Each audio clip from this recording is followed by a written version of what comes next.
Saludos cordiales, estimada comunidad magisterial. Te doy la bienvenida a tu canal El Profe P1. Apóyame y ayúdame suscribiéndote al canal y activando en todas. De esta manera recibirás información del Magisterio Nacional y del Ministerio de Educación, normas educativas y proyectos de ley. ¡Suscríbete!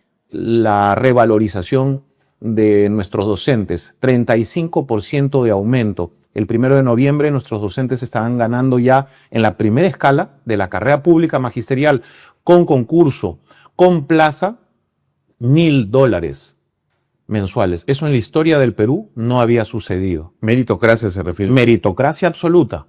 Así es, muy importante. En la primera escala, los profesores nombrados, 425,000 docentes nombrados en las 8 escalas de meritocracia que tiene nuestra carrera pública magisterial. Ha estado en algunos programas de televisión y su ministerio mencionado, criticado, no por temas vinculados a la política, digamos, educativa del gobierno, sino por otros temas que han puesto en tela de juicio la transparencia o la pertinencia de ciertos gastos de su cartera. Y termina hablándose de, voy a decirlo como han sido los reportajes, de galletas y de ropa. ¿Usted qué puede decir respecto de estos gastos que parecieran que fueran o suntuosos o frívolos? Sí, Alfonso, mira, yo rechazo categóricamente la desinformación. Yo creo que hay que ser muy puntuales en lo que transmitimos y compartimos con la opinión pública. Primero que nada, creo que parte de una campaña política orquestada para generar suspicacias. Yo le denominé sospechosismo. Y en ese sentido quiero ser muy claro, muy contundente. Los gastos que se han realizado en el Ministerio de Educación para distintas atenciones, actividades protocolares, para recibir a grupos de gremios de profesores, padres de familia, por supuesto estudiantes también, o alcaldes a los que recibimos permanentemente, tienen que ver con ese gasto urgente, emergente que hay en el ministerio y que no estaba necesariamente previsto, y que tiene que ver también con la rotación del personal, porque en un momento dado puede haber un equipo a cargo de una atención y puede haber cambios, y entonces se requiere esa flexibilidad para poder tener, por ejemplo, una camisa o una blusa en el caso de nuestras compañeras y colegas damas. Y por supuesto en la atención de galletas para las reuniones de grupo que se dan en el primer piso, en la planta baja del Ministerio de Educación. ¿Usted come galletas? Despacho. Yo no como galletas, de hecho trato de evitar las harinas ya por motivos de mi propia salud, pero sí atendemos porque sabemos que hay gente que viene de lejos, que están bastante tiempo. O sea, es una cortesía. Es una cortesía, que además es una cortesía emergente para poder desarrollar una reunión en las condiciones mínimas de respeto a los demás. Cuando usted se refiere y usa la palabra emergente, ¿qué es lo que quiere decir exactamente? ¿Es una Emergente, categoría? No, emergente quiere decir que no estaba previsto necesariamente, es como una emergencia, algo urgente, y de un momento a otro se tiene que hacer ese gasto, ¿no? No está previsto necesariamente. ¿Existen otros gastos parecidos que salen de una suerte de caja chica en atenciones y cortesías? No, la caja chica en todas nuestras entidades públicas está regulada por el MEF y por Contraloría y directivas muy expresas. No se puede utilizar para, por ejemplo, gastos personales, almuerzos, comidas, desayunos, para viajes. Eso no puede, para eso no es. Ahora, usted comenzó contestando, hablando de desinformación, pero la información es veraz.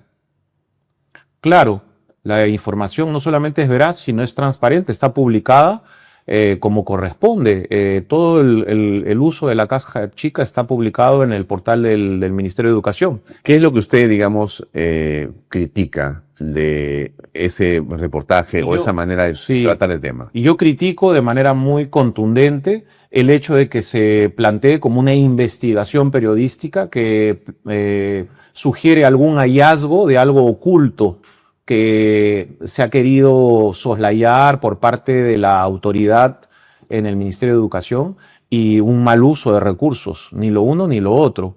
Así que todo es transparente, todo es público, tiene un sustento perfectamente planteado, por eso no hay ninguna alerta de parte del organismo de control interno y nosotros le hemos pedido que en todo caso haga una auditoría para que no haya ninguna duda sobre estos temas. Y por supuesto no tienen nada que ver con ningún gasto personal. Todo es en el servicio y en el trabajo que realizan no solamente el ministro, sino todos los equipos de los viceministerios, el equipo de gabinete de asesores, en fin, todos los que tienen un nivel de articulación y representación y diálogo con nuestra comunidad educativa. Sí. Critican por qué es que se le provee de ropa a los funcionarios públicos. ¿Qué dice usted al respecto? Yo creo que tenemos que dar una imagen de unidad, de uniformidad, de respeto también y que se nos pueda identificar cuando estamos desarrollando nuestras actividades ante la sociedad. Y eso implica distinto tipo de reuniones protocolares, tanto dentro del ministerio como en la PCM, por ejemplo, en las coordinaciones que realizamos permanentemente, o cuando vamos al interior de la República para trabajar de manera articulada con gobiernos regionales, gobiernos locales y, por supuesto, con nuestro pueblo. Algunos candidatos o algunos, digamos, interesados en ser candidatos presidenciales han comentado con respecto a las camisas, casacas y demás, que si ellos fueran presidente, eliminarían esos gastos y esos tipos de uniformes en el Estado. ¿Usted qué opina al respecto? Yo pienso que hay que cuidar eso. Es parte de una norma que nos permite un diálogo respetuoso también con todos los actores sociales. Es una forma de decir presente, de identificarnos y de trabajar en ese marco de respeto y de dignidad entre todos. Sí. Ahora, hablemos un poco de, digamos, la política educativa, porque resulta que estamos hablando de si hay galletas o camisas desde el ministerio, pero no hablamos de lo fundamental, que es la política educativa, que en el país tiene varios temas importantes, uno de los cuales tiene que ver, por supuesto, con la infraestructura. Se ha comentado, y usted lo ha hecho en varios programas aquí, que se están construyendo una serie de colegios a nivel nacional. ¿Van a terminar este gobierno con una cifra importante? Sí, Alfonso, justamente a mí me parece que es parte de la desinformación de la que hemos venido hablando, es parte de una campaña política para justamente socavar lo que se ha llevado adelante por parte del gobierno a través del Ministerio de Educación. Una inversión en infraestructura educativa como nunca antes en nuestra historia. Estamos hablando de 11.400 millones de soles destinados a tener nueva infraestructura y eso nos da, por ejemplo, que al día de hoy tenemos 153 nuevos colegios entregados ya al Perú y yo creo que vamos a llegar a rebasar los 200 colegios entregados al mes de enero del próximo año 2026.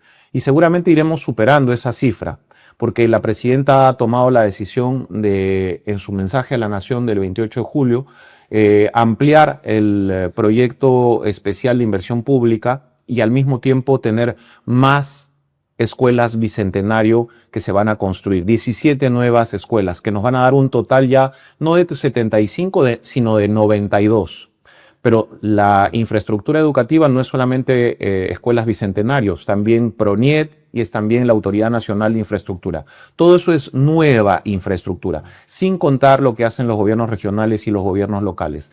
Y eso no se había hecho desde hace más de 20 años. La revalorización de nuestros docentes, 35% de aumento. El 1 de noviembre nuestros docentes estaban ganando ya en la primera escala de la carrera pública magisterial con concurso, con plaza, $1.000 mensuales. Eso en la historia del Perú no había sucedido. Meritocracia se refiere. Meritocracia absoluta. Así es, muy importante. En la primera escala. los profesores nombrados, 425.000 docentes nombrados en las 8 escalas de meritocracia que tiene nuestra carrera pública magisterial. El apoyo y el trabajo de la mano de los jóvenes, que es fundamental en el Perú de hoy, basado en el diálogo, en el respeto de las capacidades que tienen nuestros jóvenes. Teníamos 4.000 becas en el año 2022. Hoy tenemos 58.000. Y el próximo año, Alfonso, vamos por las 83.000, con un fuerte impulso a las becas para los institutos tecnológicos de educación superior. ¿Becas es de educación superior todo? Así es. Universidades e institutos. Beca 18, becas para institutos, becas de posgrados que también estamos entregando. Hace poco estuvimos en una ceremonia para despedir a nuestros jóvenes que van a hacer doctorados y maestrías fuera del Perú, y a los que les damos todas las facilidades. ¿Cómo se accede a ello? Sí, a través de los... Usando esto y quiere poder acceder. Por supuesto, está toda la información disponible a través del Ministerio de Educación y la página específica del Programa Nacional de Becas, el PRONAVEC, en donde hay ya una convocatoria en marcha en estos días para las becas que van a empezar el próximo año, en marzo, cuando abramos la currícula del nivel superior. Ya los jóvenes tienen que tener todo listo, es decir, su examen para ingresar a la universidad en estos días y todo el trámite correspondiente en relación a los temas que tienen que ver con la pobreza y la extrema pobreza. O sea, sus datos del SISFO, del Sistema de Focalización de Hogares que tenemos en el Perú. ¿Y cómo va la currícula escolar? Que es un tema del que muchos también Mira, justamente preocupan. Me parece muy importante porque estamos trabajando en la currícula educativa, cambiando y mejorando. Por un lado, hemos revalorado la educación cívica, cambiando la perspectiva de lo que se decía sobre, por ejemplo, la lucha contra el terrorismo, dejando de lado a nuestras Fuerzas Armadas y a la Policía Nacional. Les hemos dado una interpretación diferente que es fundamental para defender nuestra democracia, que va en consonancia con lo que la Presidenta de la República ha planteado a través, por ejemplo, de la ley de amnistía en diálogo con el Congreso de la República, que es muy importante para liberar a aquellos que han padecido juicios eternos que vulneran la dignidad de las personas. Y por eso quería yo citar también lo que la Presidenta de la República ha dicho en este discurso que ha sido fundamental en la Asamblea General de Naciones Unidas este pasado martes 23 de septiembre. Ella inicia justamente replanteando el Perú como tierra del encuentro, del mestizaje y del orgullo en torno a la herencia de lo que fue uno de los más grandes imperios, que fue el Imperio Español y también el Imperio de los Incas. El Perú es el centro, dice la Presidenta en su discurso, y cuna de grandes civilizaciones, siendo la última el Imperio de los Incas, que dejó un legado de grandeza. Somos herederos asimismo del Virreinato del Perú, que abarcó las 2/3 partes de América del Sur. Somos un país mestizo, mezcla fundamental entre hispanos y andinos, orgulloso de ser heredero de los 2 más grandes imperios de Europa y América del siglo XVI. El pueblo peruano es hoy resiliente, emprendedor, solidario, amante de la paz, la libertad y la democracia. Así inicia su discurso y su mensaje ante los pueblos del mundo la Presidenta el pasado martes 23. Y reúne en sus palabras justamente la fortaleza de ese legado y al mismo tiempo proyecta al Perú en torno a los debates contemporáneos, a la crítica que hace de la ideología del odio de clases y del odio religioso tan presente en algunas zonas del mundo, por ejemplo en el Medio Oriente. Y eso es algo fundamental en el momento que estamos viviendo.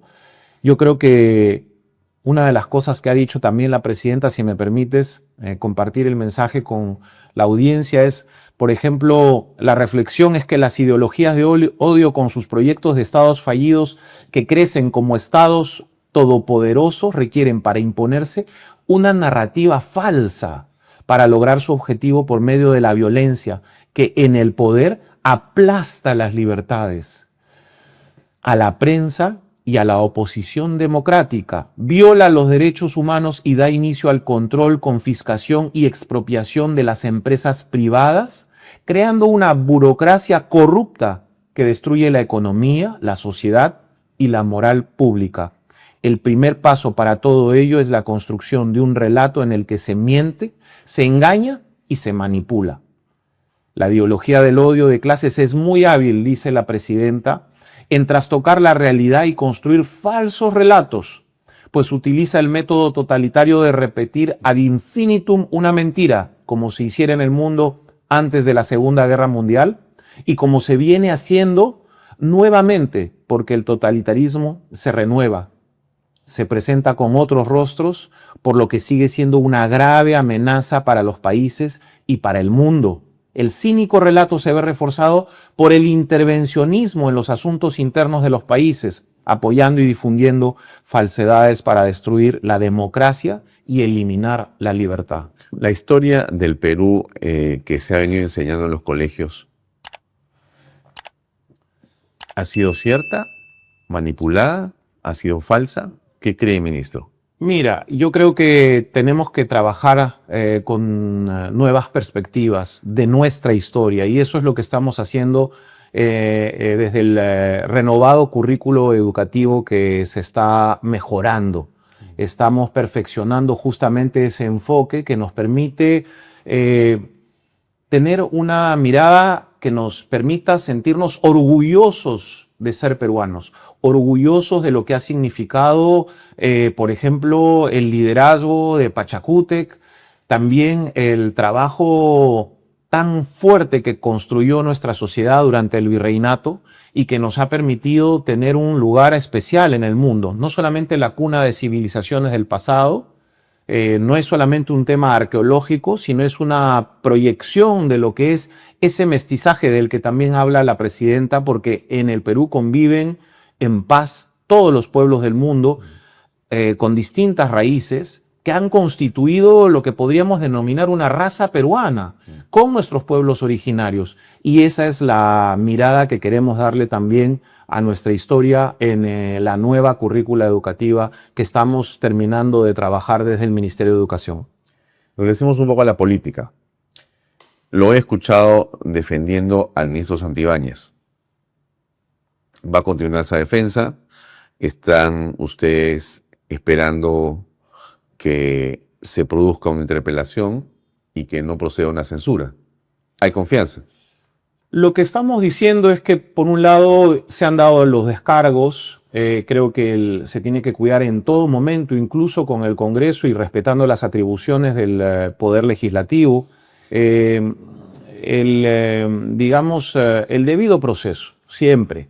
Y por eso ha sido importante las aclaraciones que han podido hacer tanto el ministro de Justicia como el ministro Arana, premier de la República. Yo creo que eso es fundamental. Y segundo, creo que tiene que ver con un refrito, con algo que sucedió y que ya era conocido en noticias previamente, hace algunos meses, y que está bastante aclarado por el ministro actual de Justicia. Lo que creo es que es un momento de trabajar en unidad y de dejar de lado la dinámica perversa de la censura.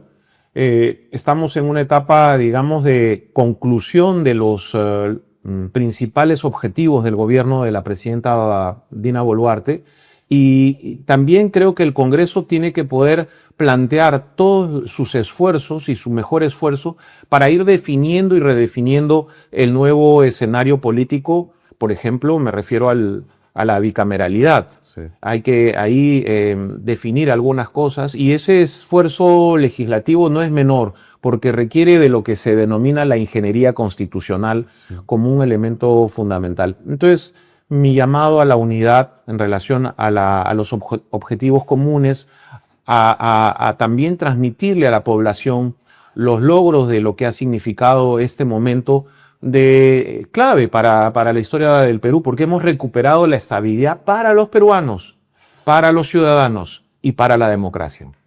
Ahora, la bicameralidad va a traer necesariamente más gasto, seguramente una mejor legislación, pero el presupuesto del Congreso pasó de algunos cientos a más o menos 1.400 millones de soles en este año, y el próximo serán ya cerca de los 2.000 seguramente, porque sube porcentualmente en relación al presupuesto de la República. O sea, que sube todos los años. El presupuesto de la República sube más o menos un 10 a 12% anual. ¿No hay algo que Tengo ir ahí? Sí, pero tengo entendido que el próximo año va a haber mayor austeridad en ese tema presupuestal. ¿En el Congreso? No, en general, ¿no? El presupuesto de la República está muy equilibrado, se ha trabajado con mucha responsabilidad para justamente cuidar todos los detalles en relación a lo que significa el gasto público el próximo año. Entonces, yo creo que en comparación, por ejemplo, el Perú con otras partes del mundo, otros países de un tamaño similar, requerimos de una mejor y una mayor representación en términos de lo que es la Asamblea, el Congreso, la Cámara de Diputados, la Cámara de Senadores. Es necesario tener una presencia permanente también de diálogo con nuestro pueblo a lo largo de cada uno de los quinquenios, y para eso se requiere de una mayor densidad de representación, no menor. Entonces, creo que ahí vamos a cambiar poco a poco la perspectiva y vamos a darnos cuenta de lo importante que es también contar con mediadores, porque justamente eso es lo que falta. La crisis de los partidos políticos, añeja ya en el Perú, de la década de los 90, la crisis de los sindicatos en el Perú nos ha hecho quedarnos sin mecanismos de mediación, de intermediación, Bueno, de organización de los intereses. La crisis de los gremios. La crisis de los gremios también. Así que consideramos que eso es algo importante, y siempre ha sido fundamental eso en la gobernanza en el mundo, ¿no? No solamente en la etapa republicana. ¿Cómo van a hacer para garantizar el proceso electoral que viene? Bueno, la neutralidad es un elemento fundamental y quiero dejar muy en claro que no hay ningún favoritismo. La neutralidad es un principio básico de la dinámica política. Le han dicho, le han dicho al primer ministro que no está, que no es neutral. Hay una interpretación, ¿no?, sobre ese pronunciamiento que se dio la semana pasada. Yo creo que era correcto porque parece que se quieren cargar las tintas sobre algunos grupos y justamente sacarlos de alguna carrera. Yo creo que tenemos que ir al pueblo, dialogar con nuestro pueblo, explicar, liderar también a través de la palabra, a través de las propuestas concretas, de las ideas, y la gente tendrá que formarse un criterio y presentarse en las urnas el 12 de abril del próximo año, en la primera vuelta, y tomar sus decisiones, por más compleja que parezca la sábana en la que van a plasmar sus opciones políticas. ¿Usted cree, ministro, que el tren del alcalde de Lima va a moverse antes de fin de año? No lo sé, pero en todo caso permíteme decirlo con mucho respeto, Alfonso, lamento que en alguna última intervención el señor alcalde de Lima haya mencionado que el Departamento de Estado de los Estados Unidos iba a enviar una misiva llamando la atención al Perú, algo que es absolutamente descabellado, no sé cómo llamarlo, está fuera de lugar, no corresponde ni en términos diplomáticos ni en la relación tan positiva que tenemos con los Estados Unidos de Norteamérica. Decirle a tu audiencia que tengo entendido que la presidenta ha tenido un cálido saludo con el presidente de los Estados Unidos, Donald Trump, y ahí Dina Boluarte ha podido intercambiar algunas ideas, algunos temas que pueden ser importantes en nuestra relación bilateral para los próximos meses. No olvidemos que estamos ya muy cerquita de cumplir los 200 años de la relación el próximo año con los Estados Unidos, cosa que nos llena de orgullo, y tenemos una relación privilegiada con los Estados Unidos que queremos cuidar. Sí, habla de neutralidad, ministro, pero ustedes van a participar en la elección. Ustedes, me refiero a una facción que representa los logros del gobierno. O sea, hay y va a haber una candidatura presidencial, van a haber listas parlamentarias de gente que defienda la obra de la señora Boluarte.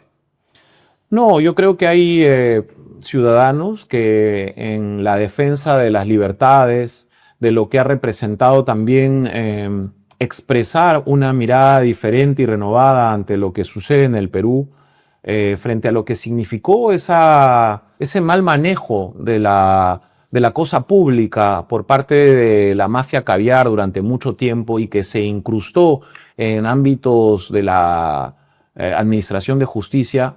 Creo que va a tener una participación mayor en distintos grupos que están en este momento preparándose para iniciar todo el proceso. Recordemos, Alfonso, que las designaciones o las elecciones internas de los grupos políticos, de los partidos que van a participar en las elecciones, se va a dar entre noviembre y diciembre y la campaña empezará en enero. Se verá en ese momento quiénes han decidido participar, pero en absoluto hay un tema de candidatura de gobierno.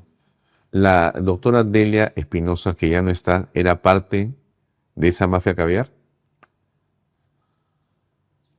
Mira, de manera muy respetuosa, creo que el cambio que se ha dado en el Ministerio Público es un cambio que contribuye a focalizar de otra manera la lucha contra la delincuencia y el crimen organizado en coordinación con nuestra Policía Nacional y eventualmente llevando mejores expedientes y casos mucho mejor sustentados, espero, ante el Poder Judicial para que los jueces dictaminen siguiendo la norma. Eso es lo fundamental. Ese cambio creo que genera una expectativa positiva en relación a lo que significa la prioridad del Ministerio Público, dejando de lado la politización en la que se había caído previamente. ¿Quién cree que podría, de los candidatos que sabemos o que imaginemos serán los que podrán continuar o, digamos, mejorar la obra que ustedes están dejando como gobierno? Esa es una reflexión muy importante que estás haciendo. En efecto, creo que la ciudadanía tiene que ir valorando poco a poco desde el punto de vista de su propia experiencia en la vida cotidiana, lo que ha significado, por ejemplo, el control de la inflación, que la presidenta ha mencionado en su mensaje a las Naciones Unidas también, una economía en crecimiento, 3,3% el año pasado, puede ser que 3,5 este año, según el BCR 3,2. La recuperación de la estabilidad política, que es fundamental, es decir, que no haya ni cierre del Congreso ni vacancia, es como parte de la reflexión que se ha llevado adelante. Y por supuesto, el impulso a la inversión pública, un récord el año pasado, 57.000 millones de soles, y también toda la apertura a la inversión privada. Estamos hoy en el cierre de Perumín, sin duda va a ser un hito importantísimo, nuevas canteras para la inversión privada en minería, con mucho apoyo por parte del gobierno de la República, que estoy seguro va a dar réditos muy pronto para el Perú. Tenemos los precios de los minerales en alza también, y es algo que nos genera expectativas. Habrá que cuidar todo eso. Habrá que cuidar, más allá de definir quién puede ganar la elección presidencial, qué partido, qué grupos políticos, creo que tenemos que recuperar la noción de un pacto social por el Perú, de un pacto social por el progreso, por el desarrollo, por las libertades económicas, por las libertades ciudadanas, y ese pacto tiene que estar orientado en ese orgullo de lo que significa ser peruanos, ser orgullosos de nuestra identidad mestiza, de nuestra proyección ante el mundo y de cómo abrevamos en esa herencia para lograr las cosas que nos permitan ser mucho más competitivos, tener más redistribución de recursos, orientar nuestra convivencia en el respeto, el diálogo y, por supuesto, la justicia social. Usted está sonando como a candidato, ministro. ¿No va a poder soportar esa digamos, posibilidad? Mira, Alfonso, en este momento yo estoy trabajando como ministro abocado al sector, pero creo fundamentalmente que la democracia es el camino que nos permite a todos los peruanos encontrar las alternativas y las soluciones. Y por eso también considero fundamental la participación de los ciudadanos, una participación libre, bien informada, una participación que nos enorgullezca también en relación a lo que significa una democracia muy, muy viva, una democracia plena, una democracia con mucha diversidad. ¿Por qué no celebrar esa diversidad que encontramos en la oferta política? Y yo creo que ese va a ser un reto en el futuro para explicarle esa oferta política a nuestro pueblo, a nuestra gente. La revalorización de nuestros docentes, 35% de aumento. El 1 de noviembre nuestros docentes estarán ganando ya en la primera escala de la carrera pública magisterial, con concurso, con plaza, $1,000 mensuales. Eso en la historia del Perú no había sucedido. Meritocracia se refiere. Meritocracia absoluta. Así es, muy importante. En la primera escala, los profesores nombrados, 425,000 docentes nombrados en las 8 escalas de meritocracia que tiene nuestra carrera pública magisterial.